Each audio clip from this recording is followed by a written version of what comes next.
בסיסים לכל מיני, להלכות הקודש והמקדש, קורבנות. נושא איך נגיד זה, חוסר הידיעה בו היא גדולה מאוד. הרמב"ם בפירוש המשניות, תודה. אז יש לו פתיחה, הקדמה לסדר, זה נקרא הקדמה לסדר קודשים, בעצם זה הקדמה למסכת זבחים. כך זה קוראים, מדפיסים, קראו לזה הקדמה לסדר קודשים. אז שם הוא אומר, התחום הזה, זה דבר שבו אנשים לא יודעים כלום. בלשונו של הרמב"ם, הוא שווה בזה החכם השלם עם אדם מן השוק. פשוט כולם לא יודעים. הוא אומר יותר מזה, הוא אומר, גם מי שנשא ונתן בזה, לא ידע את הדברים. למה? כי אין לו אפשרות להתנסות בזה, התנסות מעשית, ולא שואלים אותו שאלות. אז ממילא זה הפך להיות, כן, זאת אומרת, אם מישהו לומד הלכות שבת, אז יש לו אחר כך התנסות מעשית. שבת. וגם שואלים אותו שאלות. אבל בתחום הזה, כיוון שזה לא תחום מעשי, שאף אחד לא עוסק בו, אז אין בו שאלות, ואין בו התנסות מעשית, ולכן שוכחים את זה. כך משמע מדברי הרמב"ם. אבל אין מה לעשות, צריך להתחיל להרים את הכפפה, בייחוד דברי החפץ חיים בספר ציפית אל הישועה, שציטטתי מהם בדף המקורי, שהוא באמת מסר את הנפש, להתחיל ללמוד, שילמדו קודשים. גם עשה פרויקטים גדולים לפתוח כוללים ומקומות שלומדים בהם הלכות קודשים, וגם הוא בעצמו עשה את זה הרבה. שאל אותו פעם, הוא פעם היה עם איזה תלמיד חכם אחר, רב אחר, שגם הוא היה כהן. הוא בעיקר אמר שזה לכהנים. הוא כאילו הטיל את האחריות על כהנים גם בתור זה שהוא היה כהן. אבל פעם סיפור שהיה איתו, פגש איזה רב אחד, גם רב שכשהוא כהן, ואז הוא שאל אותו, נו, למה הרב לא עוסק בקודשים? מה תעשה כשיבוא משיח? רק תעשה כשבנה בית המקדש? אז אמר אותו רב, אז אני אעמוד ליד כבוד הרב, ואני אסתכל על הרב, אני אראה מהרב.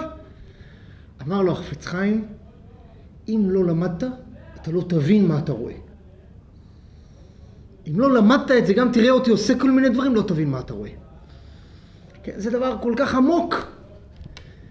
כן, הלכות קמיצה. זאת אומרת, נגיע לזה באחד השיעורים, נגיע לקמיצה. הלכה למעשה, אנחנו נביא סולת, נראה איך קומצים. מי שלא למד, הוא לא יבין מה הוא רואה. הוא לא יבין מה בן אדם עושה בקמיצה. אין שום ספק בזה. אז צריך להתחיל. טוב, זה היה מבוא קצר, עכשיו אנחנו ניכנס לתחילת היסודות הראשונים. בתחום הזה של קורבנות מתחלק לשניים, שני חלקים, זבחים ומנחות. כמו שתי המסכתות הראשונות בסדר קודשים. זבחים זה קורבנות מן החי, מנחות זה קורבנות מן הצומח.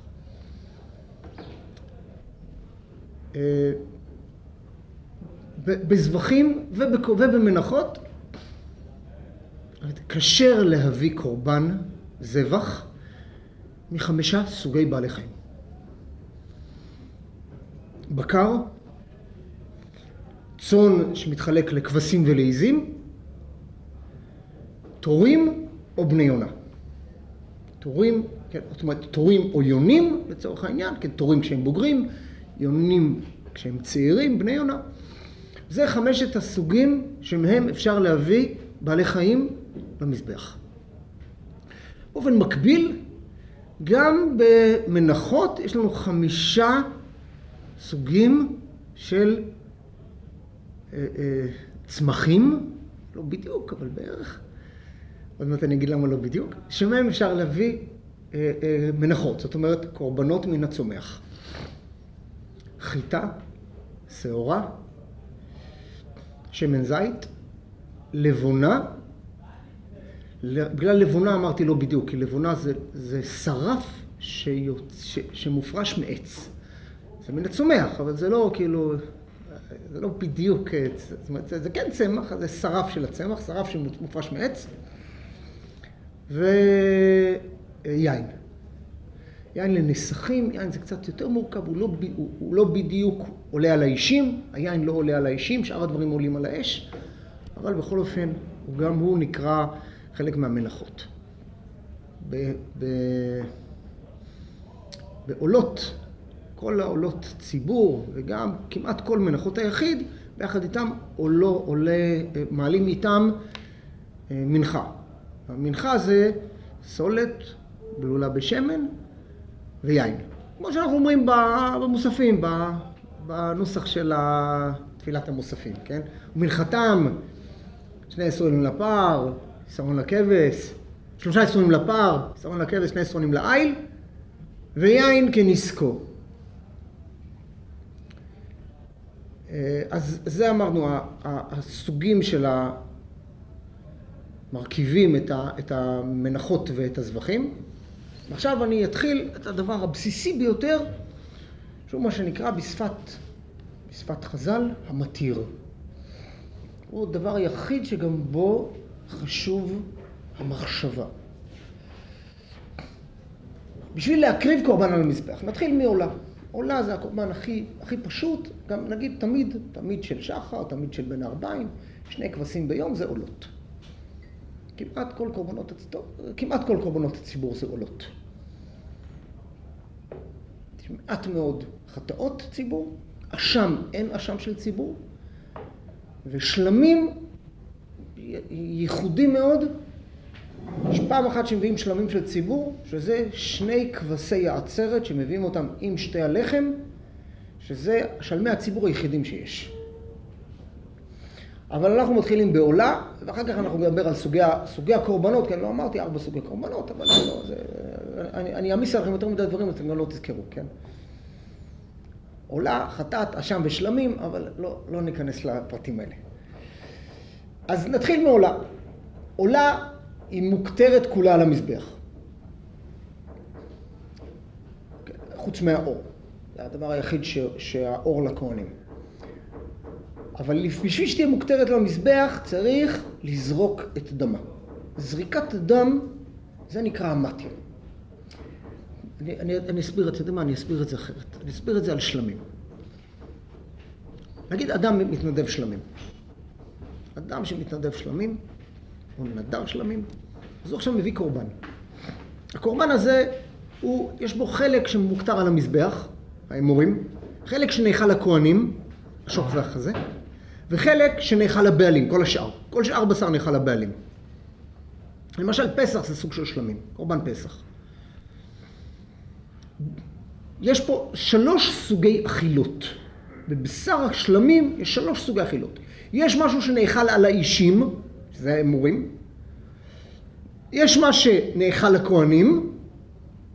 האמת היא שבפסח אין משהו שנאכל לכהנים. בשלמים רגילים יש, בפסח אין. ויש מה שנאכל לבעלים. לכן גם קוראים לזה שלמים, כי כולם יוצאים בסדר, כולם יוצאים מבסוטים, עושה שלום. לכן זה נקרא שלמים, ככה מובא, ככה רש"י מביא.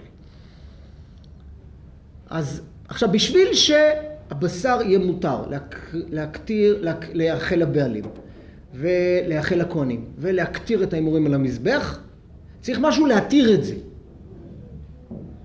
נסביר את זה ככה. אני מביא עכשיו כבש, שלמים. מה מתיר לי לעלות את הבשר על המזבח? מה מתיר לי לאכול את הבשר אחרי השחיטה לישראל, כן, בשר קודשים? מה מתיר לי לעשות את זה? יש פעולה שהיא הפעולה המתירה. הפעולה המתירה היא זריקת הדם. בפעולה המתירה יש לנו 4 מלאכות.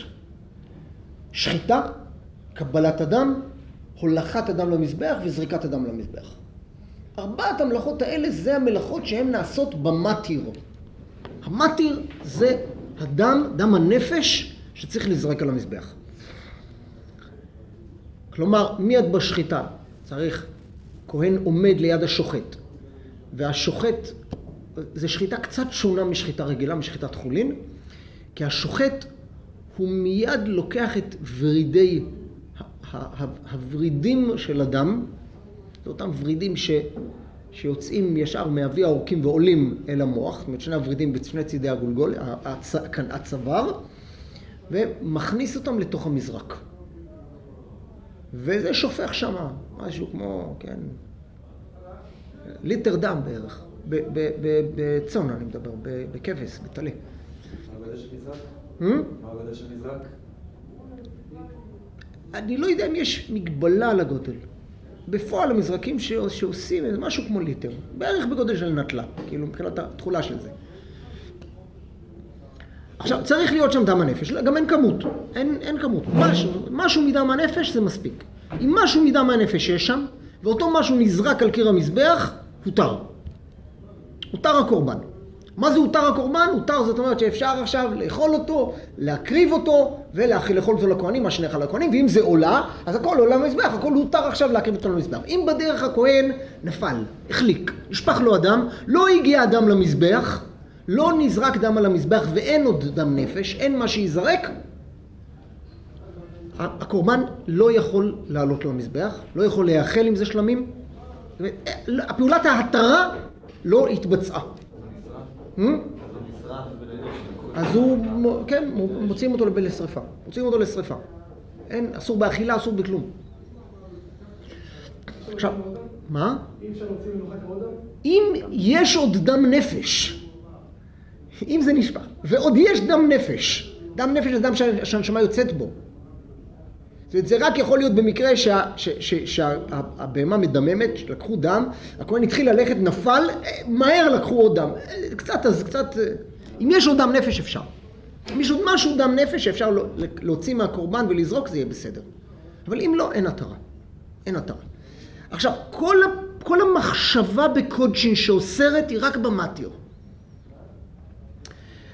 כשאחת מארבעת הפעולות האלה, שחיטה שקשרה בזר, קבלה, הולכה וזריקה שזה רק בכהן. בפעולות האלה, אם זה ששחט, או הכהן שהוליך, או שזרק, חשב מחשבה אסורה. מה זה מחשבה אסורה? יש שתי מחשבות אסורות. שתי מחשבות אסורות זה מחשבת חוץ למקומו ומחשבת חוץ לזמנו. חוץ למקומו זה אומר ששחטו עכשיו קורבן שלמים, והשוחט, נגיד שזה היה בעלים, חשב לאכול מהבשר הזה באיזה בית מלון מחוץ לחומות העיר. אז מותר לאכול רק בתוך חומות העיר, בתוך ירושלים, קודשים שלמים, קודשים קלים. נאכלים בכל העיר, כן? בפרק איזהו מקומם, אם אתם אומרים אותו בבוקר, כן? שלמים, קודשים קלים, נאכלים בכל העיר, בכל מאכל, לכל אדם. אז זה החלק שנאכל הבעלים. המורם ממנו, המורם זה מה שנותנים לכהנים. כיוצא בו אלה שנאכל, לכהנים לשם ולעבדיהם. כיוצא בו, בכל העיר, בכל מאכל, בכל אדם. כן? לא לכל אדם, רק לכהנים. ומה שמוקטר על המזבח זה האמורים, החלבים. עכשיו, זאת אומרת, אז השוחט. אז נגיד שהשוחט, עכשיו, כמה שמותר לאכול את זה רק בתוך העיר. והוא אמר, יש לי היום בלילה, אני יודע מה, איזה חתונה של הבן שלי בלוד, ואני מתכוון לאכול, נביא כאן איזה חתיכת, את האנטריקוט, אני לוקח ללוד. זה נקרא כזית מן הבשר, לאכול אותו מחוץ למקומו, זה נקרא מחשבת חוץ למקומו. מחשבת חוץ למקומו פוסלת את הקורבן. פוסלת את הקורבן, זאת אומרת, עכשיו הקורבן אסור באכילה, אסור בהקטרה, פגם לי במתיר, ואם מישהו אוכל אותו, עובר עליו.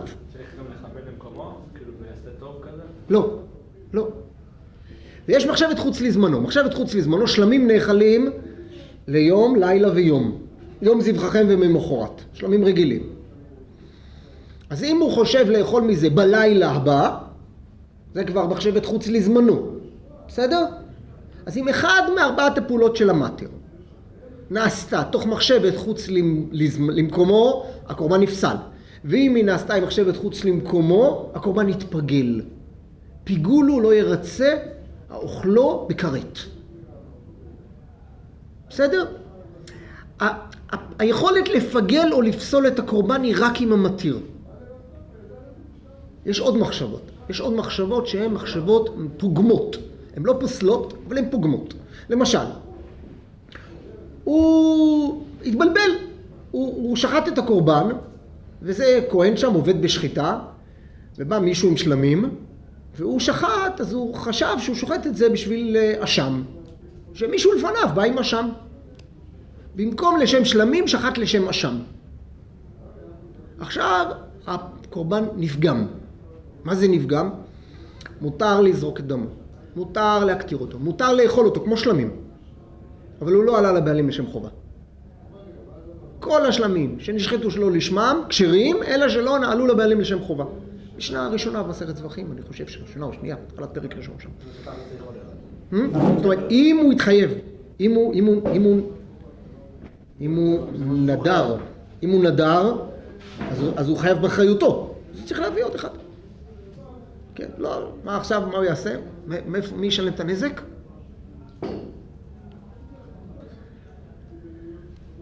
המפגל בקודשי, מה זה? אתם זוכרים? 24 אבות נזיקים של רבי חייא? זוכרים? מישהו זוכר פעם משהו כזה? למדנו. כן, המפגל, איזה כשאינו ניכר. יש לך לפניך, זה המפגל. ברור שבפוסל, כן, עכשיו שם, אם הוא עשה את זה בטעות או באונס, או אני יודע, בטעות במחשבה, אז יכול להיות שהוא גם לא חייב בידי שמיים. אם הוא עשה את זה במזיד, חייב בידי שמיים, פטור בידי אדם, כי הרי שלך לפניך, כן, איזה כשאינו ניכר. עכשיו, כל הפעולה הזאת היא רק במתיר, כל המחשבות הפוסלות הן רק במתיר. אני מסביר. שחטו פסח. מישהו הביא פסח. הכהן, השוחט שחט בסדר. והמוליך את הדם למזבח והזורק את הדם בסדר. זאת אומרת, לא הייתה שום מחשבה פוסלת או פוגלת, הקורבן כשר. הדם נזרק, הקורבן כשר. עוד לא הוציאו את האמורים, עוד לא הפשיטו את הבהמה, עוד לא צלו אותו, כן? עכשיו ככה. כשהוא מפשיט את הבהמה, או כשהוא מוציא את האמורים ושם אותם בכלי שרת ונותן אותם לכהן שהכהן יקטיר אותם, או כשהוא צולה את הבשר, או כשהוא אוכל את הבשר, הוא חשב את כל המחשבות שלו בסדר. זאת אומרת, הכהן ששם את האמורים על המזבח חשב על מנת לאכול מן הבשר בטבריה. והוא כשהוא הפשיט את הקורבן והוציא את האמורים, או כשהוא צלה אותו, חשב על מנת לאכול מן הבשר בשביל של פסח. לא משנה, כלום. אין, כל הפסילה היא רק במתיר. מחשבה פוסלת את הקורבן רק במתיר. בסדר? רק אחרי שהמתיר נזרק, זהו זה. לא יכול יותר שום דבר להתקלקל מצד מחשבה. יכול להתאמה, יכול דברים מעשיים, אבל מחשבה לא פוסלת יותר. לא פוסלת ולא פוגמת, כן, כמו שאמרתי, מחשבה אחרת. שחיטה זה חלק מהמתיר? שחיטה ודאי, זה אחת מארבעת הפעולות. שחיטה היא אחת מארבעת הפעולות.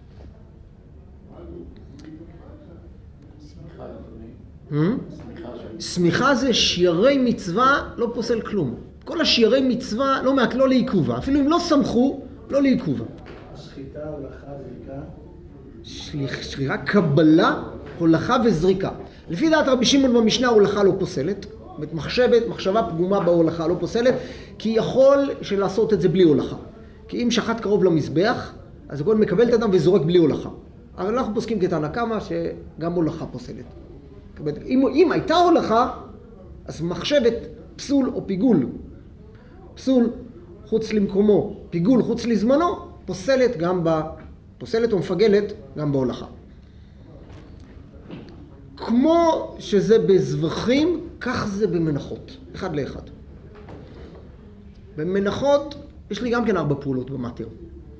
כלומר, אני מדבר על המתיר הקלאסי, כן, בעזרת השם, נראה לי שבשבוע הבא נתחיל לדבר על הסוגים השונים, כי יש כמה יוצאי דופן בתוך המתירים. במנחה,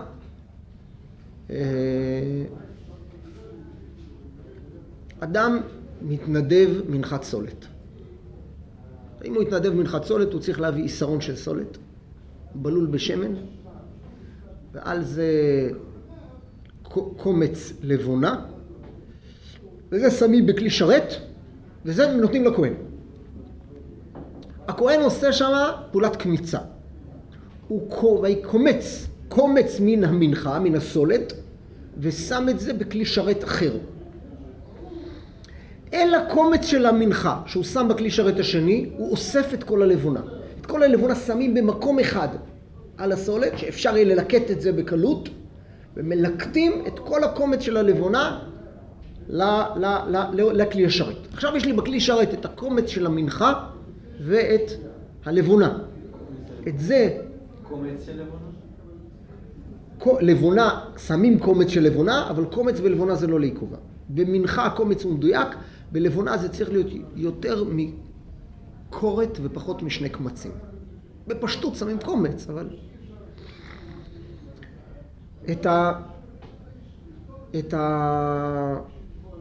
את הקומץ הזה, שנמצא עכשיו בכלי שרת נפרד, הכהן מוליך למזבח, מעלה אותו על המזבח, מולח אותו, וזורק אותו על אש המערכה. מקטיר את הקומץ. הקומץ יכול להיות מוקטר. הקטרת הקומץ היא המתיר. זאת אומרת, עכשיו שערי המנחה נאכלים, למי נאכלים שערי מנחה? לכהנים בלבד. כי מנחה זה קודשי קודשים, כל המנחות זה קודשי קודשים, כמו חטאות, אז לישראל אין חלק במנחות, באכילה. זה נאכל לכהנים, הם מותר להם לעשות עם זה, אם זה מנחת סולת, ויכולים לעשות עם זה מה שהם רוצים, ללוש את זה, לאפות את זה, לבשל את זה, לעשות מזה דייסה, רק אסור לזה להחמיץ. אסור להחמיץ את זה. אם מחמיצים את זה עוברים בלאו. כן? לא תאכל חמיץ. בשביל שהמנחה תותר באכילה, צריך להיות פעולת ההתרה, הקומץ. גם בקומץ זה 4 פעולות. הקמיצה היא כנגד השחיטה. נתינת הקומץ בכלי שרת זה מקביל לקבלת הדם. הולכת הקומץ למזבח מקביל להולכת הדם אל המזבח. הקטרת הקומץ מקביל לזריקת הדם על המזבח. ממתי מותרת השיירים של המנחה באכילה? מהרגע שאחז האש ברוב הקומץ. אש המערכה, הקומץ של המנחה התחיל להישרף, מרגע זה הותר המנחה באכילה. שוב, אותו דבר פעולת ההתרה, וממילא גם בארבעת הפעולות האלה, רק במנחה זה רק על ידי כהנים, גם קמיצה אסורה בזר. הפעולות האלה נעשות, אם חשבו בהם מחשבת פסול או מחשבת פיגול, נפסלה המנחה, או התפגלה המנחה. ואם חשבו בזה מחשבה מקלקלת, לשם מישהו אחר,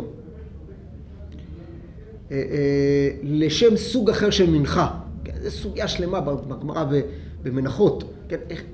הכהן קמץ מנחת סולת ועשה את זה לשם מנחת מרחשת. זה נראה אחרת לגמרי, מרחשת וסולת נראים אחרת לגמרי, אבל הוא עשה את זה לשם מנחת מרחשת. כן, אז הגמרא שם דנה בשאלה מעשה המוכיחים, אין מעשה המוכיחים, לא משנה, לא ניכנס לכל הסוגיה, אבל איך שלא יהיה, ברגע שהוא חשב מחשבה אחרת, אז כמו בזבחים, כל המנחות שנעשו שלא לשמן, כשרות, ולא עלו לבלים לשם חובה. אותו דין כמו בזבחים. אז עד עכשיו דיברנו על הכללים הבסיסיים, ועכשיו ניתן עוד כלל אחד. עכשיו פיגול של מנחות זה כמו עכשיו פיגול של... כן, חוץ לזמנו, תמיד. חוץ לזמנו זה פיגול, חוץ למקומו זה פסול. זה בעיה, כי יכול להיות שמסתובבים הרבה קורבנות שאוכלים אותם ומתחילים כרת בשילדים בכלל. אם הבעיה בעצם הקורבן עצמו אחרת. קודם כל, על זה מרצה כהן גדול ביום הכיפורים. על טומאת מקדש וקודשיו. זאת אומרת, זה בדיוק, זה גם יכול להיות דבר שנטמע. כן, מה קרה אם עכשיו הביאו, זה יותר מורכב, כן? אז זה נדבר, כשנדבר על סולת, כן? אבל זה נטמע, ולא ידעו שזה טמא. אסור לאכול את זה גם כשזה טמא, אם זה נטמע אחרי הסולת, מהרגע שהסולת היא יבשה. כן, בהמה אין בעיה, בהמה הרי לא יכולה להיטמע כשהיא חיה. אין טומאה בבהמה חיה. אבל סולת יכולה להיטמא. אבל בשביל שהיא תיטמא, היא צריכה להיות מוכשרת לקבל טומאה. אז אם לטטו אותה בשעת התחינה, היא כבר מוכשרה לקבל טומאה. אם תחנו את זה יבש, ומותר ללטות, כן? כי אנחנו לא חוששים לחימוץ, זריזים, בפשטות לטטה לא מחמיצה. ככה משמע מהגמרא גם בהלכות פסח. היום אף אחד לא מעז ללטות חיטה לפסח, אבל בפשטות מדינת הגמרא לא. אז אם לטטו את זה, אז עכשיו אם זה נטמע, והוא לא ידע, נגע באיזה מישהו זב, והוא לא ידע שאותו אחד הוא זב. אולי אפילו הוא לא ידע, או לא שם לב, או לא יודע מה, כל מיני דברים כאלה. אז זה טומאת מקדש וקודשיו, שזה מרצה. אבל זה מין דברים שהם באונס גמור. כן, זה עבירות של צדיקים כזה. זה הציץ של הכהן גודל. עבירות של צדיקים, לכפר עליהם. אני אגיד עוד דבר אחד בעניין מנחות, ואני לא רוצה לחרוג, אבל איחרתי היום, אז בגלל זה אני בכל זאת משלים את זה לחצי שעה בערך. עוד הבדל בין מנחה לבין זבח. שבזבח, כשאדם מביא כבש בן שנתו. זאת אומרת, כן, כבש פחות מגיל שנה. אז הכבש הוא בידי שמיים. הדבר היחיד שצריך לבדוק שאין בו מומים. אם אין בו מום, אז הוא כשר לקורבן. מה צריך לעשות בו עכשיו? מתחיל את פעולת השחיטה, מתחיל את 4 פעולות הראשונות של המתיר. במנחה זה לא כך. מנחה היא לא נעשית בידי שמיים. מנחה, בשביל לעשות מנחה, אני צריך עכשיו לארגן פה בכלי דבר שיהיה כשר להקרבה. שיהיה כשר להתחלת פעולת המתיר. זאת אומרת, זה לא צומח, מנחה לא צומחת על העצים. יש חיטה. צריך את החיטה לדוש, ולטחון, ולנפות, ולעשות איסרון סולת. ואת איסרון הסולת הזה צריך לשים אותו בכלי שרת. וצריך לבלול אותו בשמן. זה בא למנחה הכי פשוטה, מנחת סולת. ובלילה בשמן זה עסק מורכב, שיש בו 3 מתנות שמן, לפי סדר מסוים, וזה צריך לעשות דווקא כך. ואחר כך שמים על זה קומץ לבונה.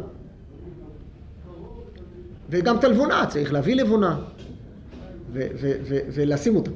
ואז כשזה מוכן עכשיו בכלי השרת, איסרון סולת, בלול בלוג שמן, עם קומץ לבונה עליו, עכשיו יש לי בחינת כבש. כן, ייצרתי את הכבש, את המנחה. ורק עכשיו זה מתחיל פעולת ההקטרה. ובפעולת ההקטרה מה שמתחיל מיד זה, כן, קמיצה, נתינה בכלי, הולכה, מליחה, זריקה. כן, 4 פעולות המתיר. אני אמרתי את זה לגבי סולת. יש לנו מנחות יותר מורכבות. יש לנו מנחת מחבת, יש מנחת מרחשת, יש מנחת חביתין, שהיא בכלל מסובכת לגמרי. זה דבר שצריך לחלוט את הסולת, ואחר כך לאפות אותה, ואחר כך לטגן אותה. זה מאכל מרוקאי סופר לגמרי. עושים בתנאים. חולטים, אופים, מטגנים, ואז שוברים, ואז שמים את זה בכלי שרת, ואז שופכים על זה שמן, מתנה שלישית, ואז שמים על זה את הלבונה, ועכשיו בא הכהן וצריך לקמוץ. זה מערכת מורכבת, זאת אומרת, את זה צריך לייצר. את כל הדבר הזה צריך לייצר אותו, בשביל שיהיה לי פה מציאות שאני יכול להתחיל את פעולת ההקרבה. בייצור המנחה יש לנו המון הלכות. זאת אומרת, אם בזבחים ההלכות מתחילות מהרגע, רק מהשחיטה, אז במנחות יש לי הרבה הלכות שהן מתחילות הרבה לפני כן. איזה חיטה כשרה, איך צריך לטחון אותה, איך צריך לנפות אותה. וכל הדברים האלה בשביל להשיג את הסולת שהיא עכשיו, את המנחה עצמה שהיא עכשיו כשרה לעלות למזבח. ויש פה עוד נקודה, שהיא גם כן נקודה שעכשיו אני רק אגע בה, ואנחנו בעזרת השם נמשיך בה בשבוע הבא. ממתי זה מתקדש? האמת היא שזה נושא שלם, אבל בסדר, יש לנו עוד כמה דקות רק נפתח. בהמה מתקדשת מרגע שהבעלים הקדישו אותה. זאת אומרת, אם הבעלים קנה בהמה, או שיש לו בהמה, והוא אמר, הרי זו שלמים, נתפס בקדושת שלמים. עכשיו, כל מי שמועל בה, זאת אומרת, נהנה ממנה, צמר, חלב, יודע מה, יחרוש בזה, אם זה שור, מחבר את זה למזחלת, אם זה עז, מעילה. זה מועל בקודשים, ואם עכשיו קרה לזה משהו, מום נגיד, אז זה פסולי הקודש, זה פסולי המקדושים. כן, אז גם יש בזה דינים מיוחדים. כן, אז זה קדושה שהיא נקראת קדושת הגוף. הגוף הבהמה קדושה, אפשר לפדות אותה. בהמה כזאת, מישהו אמר על בהמה הרי זו שלמים, אחר כך הוא התחרט. הוא רוצה בהמה אחרת במקום. אפשר?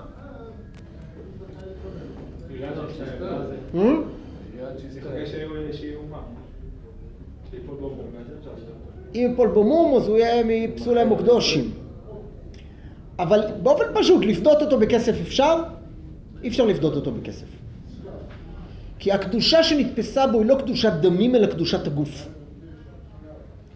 ולומדים את זה גם מתמורה. כן? אם מישהו מנסה להמיר בהמה כזאת בבהמה אחרת, אז מה התורה אומרת? והיה הוא תמורתו יהיה קודש. נתפסת הקדושה בבהמה השנייה, ולא יוצאת הקדושה מהבהמה הזאת.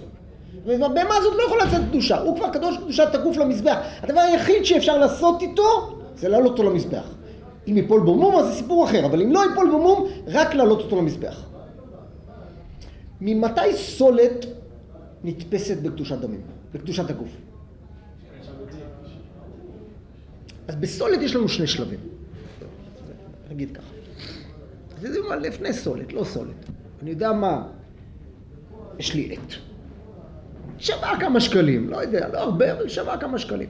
נגיד שהייתי אומר, אני לא אומר את זה, נגיד שהייתי אומר, הרי העט הזאת קודש להשם. לבית המקדש. מה קרה? מה קרה? קרה משהו. אם הייתי אומר דבר כזה באמת, היה קורה משהו. מה קרה? זה הפך להיות עכשיו רכוש של ההקדש.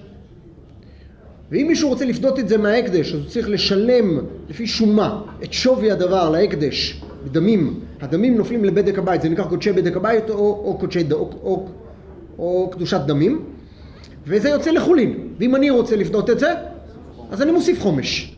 בסדר? אם במקום עט היה לי פה תרנגולת, אז זה אותו דבר. אבל אם במקום עט ותרנגולת לקחתי יונה, לא יונה, בן יונה. בן יונה, צעיר. ואמרתי הרי זה, אז מה קרה? מה ההבדל בין תרנגולת לבין בן יונה? בתרנגולת זה קדושת דמים, ובן יונה, כיוון שהוא קרב אצל מזבח, מיד קדושת הגוף. אין לו פדיון. אין לו פדיון רק להעלות אותו למזבח, שום דבר אחר לא. קיץ המזבח מעלים, עכשיו יש נדבות, זה איך שייך לנדבות ומעלים את זה למזבח. עולה, חטאת, כן, באוף אין שלמים. או עולה או חטאת. עכשיו, מה קרה אם יש לי עכשיו סולת? יש לי סולת. ואני אמרתי, יש לי איסרון סולת, ואני אמרתי, האיסרון הזה למנחה. מה קרה? הוא רק סולת, הוא עוד לא בלול בשמן, הוא עוד לא בכלי שרת, הוא עוד לא עם לבונה עליו. מה קרה לו? מה קרה לסולת? קדושת דמים. בסדר? ממתי נתפסת בו קדושת הגוף? מביאים אותו לבית המקדש ומודדים אותו בכלי מידה. יש בבית המקדש כלי מידה. ליבש שני כלי מידה, איסרון וחצי איסרון. מכניסים את הסולת לתוך הכלי מידה של איסרון, שהוא כלי שרת. ברגע שהסולת נכנסה לתוך כלי השרת, קדושת הגוף. קדושת הגוף, זאת אומרת, אין פדיון כבר. לפני כן היה אפשר לפדות את הסולת הזה בדמיה, והמקדיש יכול לפדות אותו בדמיה ולהוסיף חומש. אחרי שזה נכנס לתוך הכלי בדיקה, כלי מדידה, לתוך הכלי של איסרון, התקדש בקדושת הגוף. אם זה יקדש בקדושת הגוף, עכשיו אין לזה פדיון, עכשיו מהכלי הזה, זה ייכנס לביסה, כך קוראים לזה בשפת הגמרא. הביסה זה הכלי שבו מכינים את המנחה. מתנה ראשונה של שמן, אחר כך שמים את הסולת, מתנה שנייה של שמן, בוללים, שמים את מתנה שלישית של שמן, שמים את הלבונה, עובר. עכשיו זה בכלי שממנו אפשר להתחיל לעשות את הקמיצה. אבל מהרגע ההוא זה יתקדש בקדושת הגוף. כל המרכיבים של המנחות מתקדשים קדושת הגוף בכלי השרת. לגבי הלבונה, אני לא ראיתי ששמים אותה, שמודדים אותה בכלי, כי הלבונה לא צריכה מדידה, כי כמו שאמרתי, לבונה זה לא פחות, זה קומץ, אבל לא פחות מקורת ולא יותר משני קמצים. אז בזה אני לא זוכר, אבל ודאי לגבי השמן, היין, לנסחים והסולת, כלי המידה מקדשת את קדושת הגוף. טוב, נעצור כאן.